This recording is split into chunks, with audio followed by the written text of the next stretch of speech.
mata yewe karame akugira umuco wo kwihorera ntabwo ndi kubihorera iki kwari amatwi y'ubusaza amatwi y'abasaza ntuzavuge ko ari amatwi yumva nabi oya ntabwo ari kumva nabi nuko aba ashaje n'ubusaza mata nari mfite akabazo rero yego kabyara nshakaga ko ungira inama naje wenda kubura nsanze mu murima mba nkubwire ihene zanjye bazifashe zone ngaho kandi none bari kumbwira ngo mbahe kimwe cya kabiri cyazo mata kuko waje ukajya kunsabira imbabazi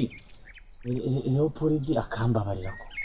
bamfashije bwo gusabira imbabazi ndabyemeye ariko se none weho uri wazivanye mu rugo zijanye oya ni wa muhungu wanjye utumva yazijyanye ajya kwiterera umupira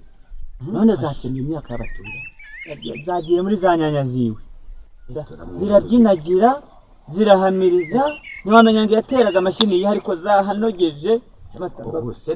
turamwuguruza iki kuri ngo nunze n'igipatoroshera impamvu nifashishije wowe barabaye ko ni inshuti yanjye ntabwo aratunanira tugende tuje kumureba ntabwo aratunanira rero hagati aho nta n'ibipfumuye mfite ngo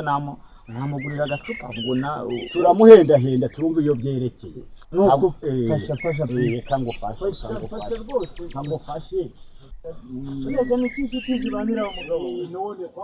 ariko nawe rero ndagutabaye umubyizi wari wakunaniye umva nawe nari naniwe ariko ntabwo uramfora rero wabyuka zokanya murebe